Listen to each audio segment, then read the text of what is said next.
Shalom, kekasih Kristus, kita berjumpa kembali dalam program Tuhan adalah Gembalaku. Saya Pendeta Yonatan Hintoro dari GBI Segitiga Kampung Melayu, Jakarta Timur. Saudara, kita akan diberkati melalui kebenaran firman Tuhan. Sebelum kita diberkati, mari kita tunduk kepala. Kami datang kepadamu Tuhan, kami mau Engkau mengurapi hamba dan mengurapi kami semua yang mendengar dimanapun kami berada. Kiranya Tuhan memberkati setiap orang yang mendengar program Tuhan Gembalaku menjadi berkat juga orang lain. Terima kasih Bapa, dalam nama Yesus kami siap diberkati Tuhan. Amin. Shalom kekasih Kristus. Pada kesempatan saat ini saya akan membawakan firman Tuhan dengan tema uang mampu membongkar akhlak seseorang. Saudara yang Tuhan kasihi, kenapa uang bisa membongkar akhlak seseorang ini, saudara? Terkadang kita berpikir bagaimana caranya uang ini bisa membongkar akhlak seseorang. Nah, saudara, saya akan bawakan akhlak ini. Apa sih akhlak ini, saudara? Akhlak ini sama dengan identik moral seseorang. Moral itu berkaitan kehidupan manusia. Jadi setiap manusia itu bisa dikatakan orang ini bermoral atau orang ini tidak bermoral. Ya. Jadi artinya moral ini berkaitan dengan kehidupan manusia, baik itu kehidupan yang baik maupun kehidupan yang jahat atau yang tidak baik. Nah, inilah yang disebut akhlak atau moral dari seseorang. Saudara yang Tuhan kasihi, terkadang kita mengenal orang itu dari kulitnya saja, saudara, ya. Kulitnya saja, bagaimana dia hidup, bagaimana dia bersama-sama dengan kami, bersama-sama dengan orang lain, dan bagaimana orang itu berbicara dan melangkah di dalam sepak terjang kehidupannya. Nah, saudara, terkadang kita bisa ketipu dengan situasi yang demikian itu. Orang itu bisa menutup-nutupi apa yang ada di dalam akhlak hidupnya. Karakter moralnya dia bisa memagari rapat-rapat. Sehingga banyak orang tidak mengenal secara pribadi orang itu. Apakah orang itu memang benar-benar baik atau tidak. Kita mengenal baik terkadang hanya luarnya saja. Oh, ternyata orang itu perbuatannya seperti itu. Nah, saudara yang Tuhan kasihi, nah, kesempatan saat ini saudara, saya akan memberikan satu pemaparan secara real bahwa dengan uang kita bisa melihat akhlak orang itu seperti apa. Saudara yang Tuhan kasihi, perhatikan. Bagaimana seandainya kita ingin mengetahui bahwa orang itu jujur atau tidak, saudara? Orang itu jujur atau tidak? Nah, bagaimana kita bisa mengerti orang itu jujur atau tidak? Ada banyak orang memberikan satu tes. Dicoba saja, taruh uang, seolah-olah ada uang di meja 100.000, kita pura-pura nggak tahu, dan orang itu mengambil atau diam-diam mengambil atau tidak. Nah, bisa saja seperti itu, saudara. Tetapi ada banyak orang yang pandai, dia melihat situasi seperti itu, wah nggak ada orang. Orang kalau dia akan ambil, dia akan berpikir 2-3 kali. Wah, pasti orang yang punya duit itu akan berpikir bahwa saya yang ngambil dan saya tidak mungkin bisa mengelak. Tetapi saudara, ada dengan cara yang lebih dahsyat lagi. Coba, bagaimana orang itu baik, jujur atau tidak? Tes dengan sesuatu kepercayaan kepercayaan orang itu untuk mengelola uang, saudara. Untuk mengelola uang, bagaimanakah? Apakah uang itu benar-benar benar sesuai dengan laporan, sesuai dengan pengeluaran, sesuai dengan pendapatan dan sebagainya? Itu orang itu bisa dites dengan cara dipersilahkan orang itu untuk menangani keuangan secara real. Saudara, di sini akan terlihat bagaimana dia akan melaporkan kepada pimpinan atau pimpinan perusahaan yang mempunyai produk itu, dan hasilnya bagaimana uang-uang itu akan dilaporkan secara jelas, terperinci. Nah, saudara, kalau orang itu tidak jujur, dia akan memanipulasi. Laporan-laporan itu bisa dibolak-balik, bisa diatur sedemikian rupa, bisa dikurang atau bisa dipotong atau dihilangkan. Apalagi sekarang, saudara yang Tuhan kasihi, ada banyak orang pintar yang bisa tipu sana tipu sini dengan satu pencurian data di dalam komputer, ya, baik itu untuk menghapus keuangan-keuangan fiktif, laporan-laporan fiktif yang masuk di dalam perusahaan, sehingga dia bisa mencoret ataupun menghilangkan, sehingga dia bisa mendapatkan uang lebih di dalam sakunya dengan tipu-tipu yang ada pada pemikiran otaknya yang tidak jujur. Saudara yang Tuhan kasihi, ada banyak seperti itu. Orang bilang bahwa data komputer tidak bisa diambil, tidak bisa dicuri. Saudara, kita baru-baru dengar orang-orang yang ada di dalamnya, dia bisa memberikan laporan. Kalau seandainya dia tidak menyukai orang, dia bisa melaporkan orang itu tidak pernah bekerja dan pekerjaannya suka terlambat, kemudian suka cuti dan sebagainya, suka tidak masuk kerja dan sebagainya. Nah, pimpinan-pimpinan seperti itu bisa membolak-balik data, sehingga bos ataupun orang yang ada di atas hanya menerima data yang dibolak-balik oleh orang yang tidak jujur. Oleh sebab itu, ada banyak uang perusahaan yang kebobolan karena data-data inilah yang tertipu. Saudara yang Tuhan kasihi, yang seharusnya nilainya 100 dia bisa laporkan 250, yang 150 masuk kantong. Dan itu bukan rupiah, jutaan, bahkan bisa lebih. Saudara, orang-orang koruptor itu seperti demikian. Dia tidak jujur, dia ingin memperkaya diri, dan akhirnya dia memanipulasi data. Saudara yang Tuhan kasihi, dengan itulah uang bisa membongkar engkau jujur atau tidak. Yang kedua, saudara yang Tuhan kasihi, uang mampu membongkar akhlak kita. Bagaimana seorang mengenai janji.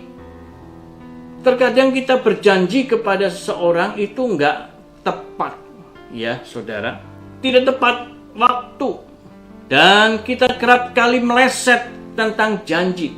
Coba kita pinjamin uang, orang itu bisa tepat waktu enggak? Orang yang dipinjamin uang, terkadang dia janjinya, Pak, tolong, dia dengan menangis-nangis, ya saudara, mengharapkan pinjaman uang kepada orang lain yang mampu meminjami. Saya mau pinjam 50 juta, Pak. Nanti dalam waktu 2 bulan saya bayar. Saya tambahkan uang. Wah, nggak boleh. Orang Kristen riba itu namanya, saudara. Ya, kalau kita meminjamin uang dengan tambahan bunga, itu namanya riba, dan kita, Alkitab tidak boleh seperti itu. Kalau memang dia janjinya tepat, dia pinjam 50 juta, dalam waktu 2 bulan dia bayar 50 juta. Tetapi saudara yang Tuhan kasih, ada banyak orang tidak jujur dengan janji-janji, dan dengan uang, saudara, gampang kita bisa melihat dengan jelas apakah orang itu tepat janji atau pembohong, atau mereka mengulur waktu, alasanlah saudara, belum cair proyek saya, kemudian saya baru saja sakit dalam waktu seminggu, jadi saya tidak bekerja, jadi maaf saya tidak bisa bayar, belum bisa bayar, dan sebagainya. Itu masih lumayan, saudara masih mau bertanggung jawab untuk berbicara. Ada banyak lebih parah lagi, dia menghilang. Pada waktu dia pinjam hutang, dia menghilang. Dan dicari-cari kemana-kemana, tidak ada. Dan saudara, bikin orang yang mengutangi jadi pusing. Kenapa? Karena engkau tidak tepat janji. Tuhan katakan, kalau iya, katakan iya. Tidak, katakan tidak. Dan lebih daripada itu adalah dosa. Saudara yang Tuhan kasih, mari kita belajar. Sebagai anak-anak Tuhan, kalau engkau berjanji kepada seseorang, janji adalah janji. Dan itu tidak boleh kita meleset, saudara. Kita tidak boleh ingkar janji, saudara. Atau banyak orang menyebut janji, apa itu? Jepang, ya saudara. Sehingga pada waktu zaman peperangan, Jepang berjanji untuk rakyat Indonesia, kemerdekaan dan sebagainya. Tetapi janji itu adalah bohong. Dan itu sampai saat ini dikenal dengan janji Jepang. Saudara, apakah kita seperti demikian itu? Oleh sebab itu Allah menginginkan, kalau engkau berjanji kepada orang, mari kita ingat kapan saatnya engkau tepati janji itu. Saudara, kita bisa tes lagi dengan yang ketiga. Dengan tes kasih sayang. Uang bisa membuktikan apakah kita memiliki kasih sayang kepada orang lain, atau kepada saudara, atau kepada famili, atau kepada kerabat kita di dalam pekerjaan, ataupun di dalam situasi lingkungan yang ada, saudara. Kasih sayang, ya. Ada banyak orang akrab pada waktu dia hidup biasa-biasa saja. Tetapi pada waktu kerabatnya terpepet dengan situasi kondisi yang mungkin dia harus mengeluarkan uang banyak dan dia tidak punya uang banyak dan dia datang kepada saudara. Saudara, apakah kita bisa memberikan kasih sayang kepada orang tersebut? Pak, saya pinjam uang 10 juta atau lebih daripada itu, saudara. Tetapi pada waktu engkau berkata seperti itu, orang lain yang engkau datangin, dia akan berkata, waduh, maaf, saya pas uangnya tidak ada uang, saudara. Nah, orang-orang yang seperti demikian itu ada banyak orang mengelak pada waktu kita dikaitkan dengan uang. Bahwa kasih sayangnya itu hanya kasih sayang sebatas persahabatan saja. Tetapi kalau untuk berkorban, seperti Kristus berkorban untuk kita, perlu ditanyakan kembali. Apalagi korban tentang dirinya, saudara. Yesus berkorban untuk kita. Dia rela mati di kayu salib. Dia tidak macam-macam permintaan, tetapi dia penuh dengan kasih sayang yang tulus kepada kita. Dia rela berkorban untuk kita, apalagi uang. Nah, kalau teman-teman kita bisa tes bahwa orang itu belum tentu sayang kepada kita dengan sepenuh hati, dengan tulus hati. Dia berkata mungkin, aduh, saya biasanya kalau pinjamin uang itu kembali dengan bunga yang cukup tinggi. Nah, saudara, akan terlihat bahwa kita adalah seorang rentenir. Saudara, seorang rentenir. Dan seorang Kristen itu seharusnya kita lepas daripada itu. Ada banyak anak-anak Tuhan mengatakan bahwa dengan meminjam uang itu harus dengan jasa yang cukup lumayan baik, tinggi, saudara. Karena memang keuangan kami sudah diatur oleh seorang editor dari seorang akuntan publik. Semuanya sudah rapi.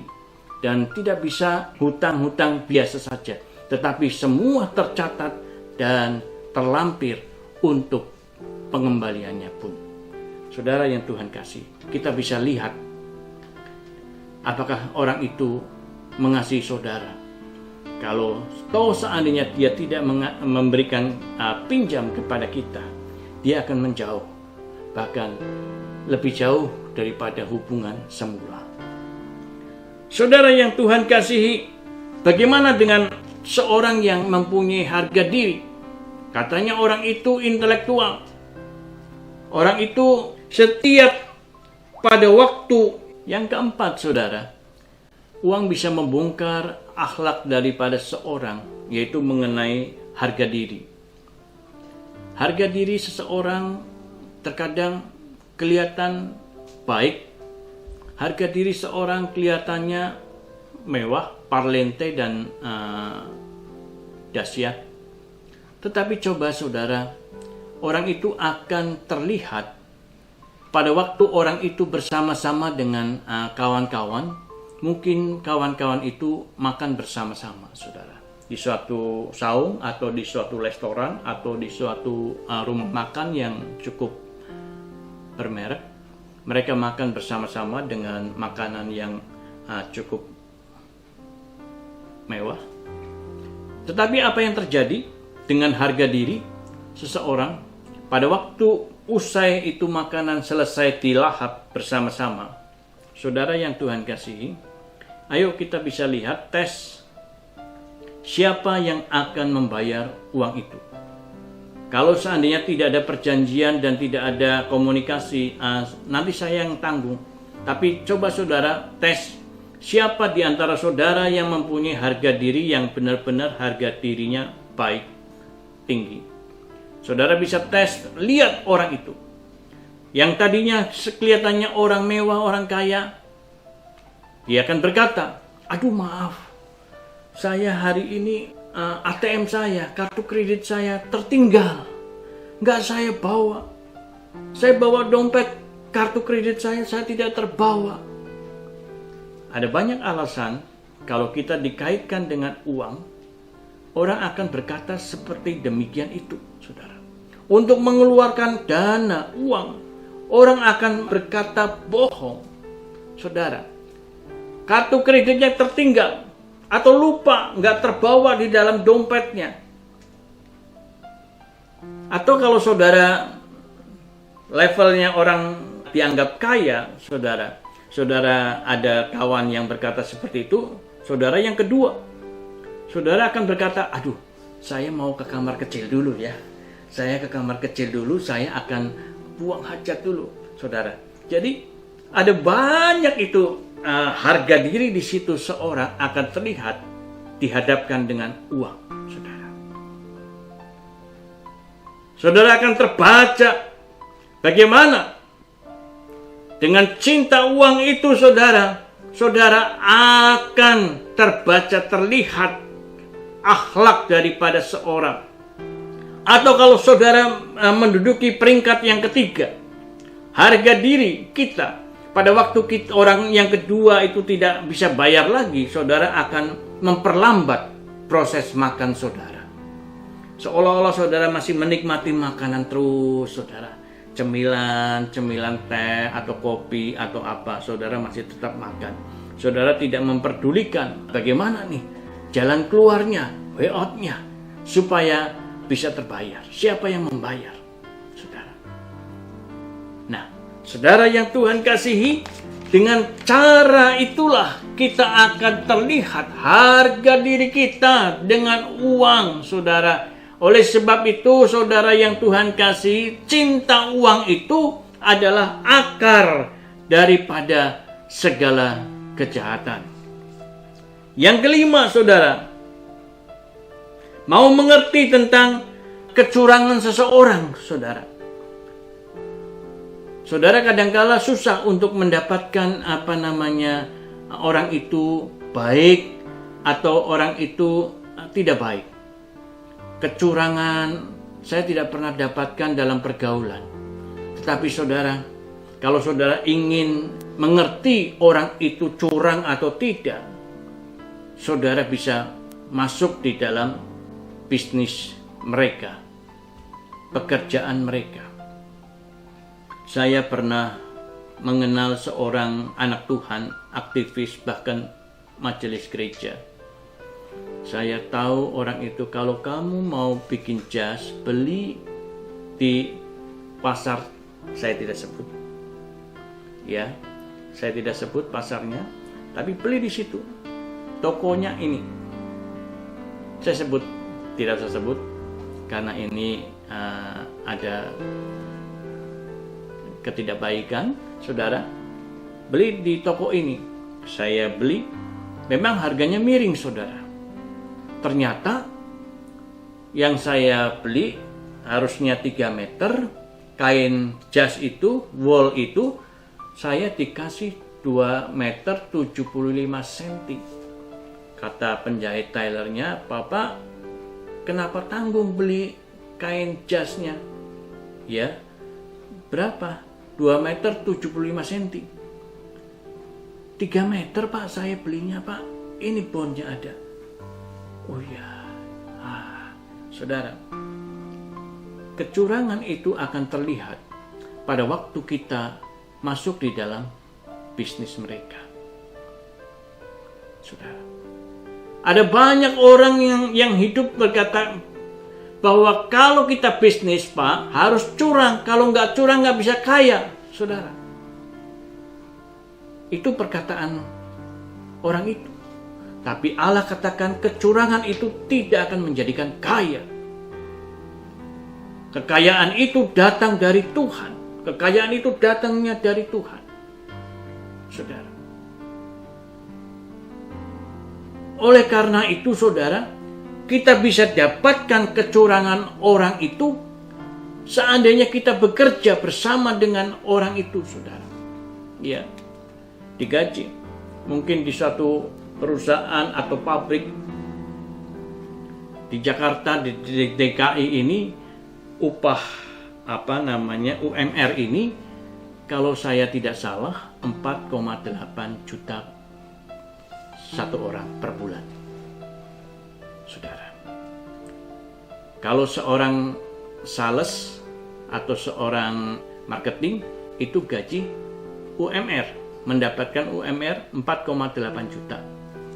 Itu seorang sales, saudara. Nah, kalau saya boleh meningkat lagi, di atas sales adalah supervisor. Supervisor itu gaji kurang lebih 7 juta atau 8 juta per bulan. Naik lagi, saudara, manajer mungkin sekitar 10 atau 15 juta per bulan. Nah, saudara, kalau kita tahu posisi seperti itu, saudara yang Tuhan kasihi, ada banyak orang-orang curang, saudara. Bahkan menggaji karyawannya itu di bawah UMR, saudara. Sekitar 2 juta atau 3 juta. Nah, oleh sebab itu, saudara, kita bisa lihat orang itu curang atau tidak curang pada waktu kita terlibat di dalam bisnis mereka. Keuangan itulah, uang itulah yang menjadikan mereka menjadi curang. Saudara yang Tuhan kasihi, kerja sudah mati-matian, mungkin sampai lebih daripada overtime. Orang kerja di DKI itu sekitar 8 jam, mereka mungkin bisa bekerja 10 jam, 12 jam dengan gaji di bawah UMR, saudara. Oleh karena itu, saudara yang Tuhan kasihi, dengan uanglah kita akan terbaca. Segala sesuatunya akan terlihat. Bahkan mungkin pada waktu kita bekerja, salary pun ya segitu-gitu aja, tidak pernah bertambah atau apalagi naik gaji, saudara. Bahkan kita pas-pasan saja. Oleh karena itu, saudara yang Tuhan kasihi, uang mampu membongkar akhlak daripada seseorang, karakter daripada seorang, moral daripada seorang yang hidup di dalam Tuhan pun seperti demikian itu. Mereka akan bertanya-tanya, Pak, Ada suatu pertanyaan, Pak, kenapa? Padahal mereka itu, bos-bos mereka itu adalah seorang Kristen, seorang yang takut akan Tuhan. Ya, mereka terlibat di dalam pelayanan ataupun terlibat di dalam gereja Tuhan atau aktivis-aktivis di dalam pekerjaan Tuhan. Orang yang tidak tahu apa-apa dia berkata, kok tega ya? Kemudian, kok kejam ya? Kemudian, padahal orang itu adalah anak-anak Tuhan. Oleh karena itu, saudara yang Tuhan kasihi, untuk mencapai kehidupan bahagia, ya, rahasia kebahagiaan itu, saudara yang Tuhan kasihi, banyaklah. Yang pertama, banyaklah kita menabur. Menabur itu dengan baik. Walaupun mungkin kondisi pekerjaan kita, di pengalaman kerja kita nggak mengenakan, tapi terus kita berbuat baik. Menabur kebaikan. Tenaga kita bekerja dengan sungguh-sungguh, mengasihi sungguh-sungguh, dan berbuat banyak untuk pekerjaan yang baik.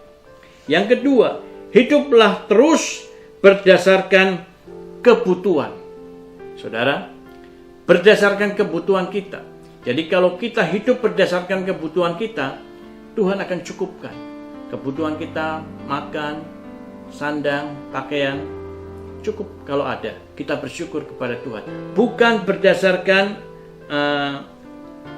keinginan kita. Keinginan kita ini ingin hidup mewah, punya mobil bagus, punya rumah bagus, punya macam-macam bagus dan sebagainya. Dan Allah tidak harus seperti itu. Oleh karena itu, saudara yang Tuhan kasihi, hiduplah terus berkemurahan kepada orang lain. Walaupun saudara mungkin mengalami satu masalah di dalam keadaan apapun, tetapi saudara, hiduplah terus berkemurahan. Sebab orang yang berkemurahan itu bukan monopoli orang kaya. Justru orang kaya terkadang tidak bisa hidup berkemurahan. Yang hidup bisa berkemurahan adalah orang yang hatinya sudah diproses Tuhan. Hatinya sudah diproses Tuhan, dibentuk Tuhan, dan engkau mampu berkemurahan. Oleh karena itu, saudara yang Tuhan kasihi, mari dengan kita mengetahui bahwa mencintai uang itu adalah akar daripada segala kejahatan. Mari kita pasrah berdoa kepada Tuhan agar kita diproses oleh Tuhan menjadi orang yang bisa mengatur uang, bukan diatur oleh uang. Dan uang boleh menjadi berkat di dalam kehidupan kita. Amin. Tuhan memberkati. Mari kita tunduk kepala. Kami bersyukur Tuhan, biarlah kiranya Engkau memperjelas kembali kepada setiap orang yang mendengar mengenai uang mampu membongkar akhlak kita. Biarlah kita sadar bahwa selama ini hidup mungkin kita hanya mencintai uang dan kita tidak pernah mau tahu mengenai orang lain, mengenai pekerjaan Tuhan, mengenai apapun yang ada di sekeliling kita. Tetapi mari Tuhan, Engkau ubahkan kami supaya kami boleh menjadi berkat buat orang lain. Terima kasih, meteraikan benih firman-Mu, dalam nama Yesus kami berdoa. Amin. Shalom.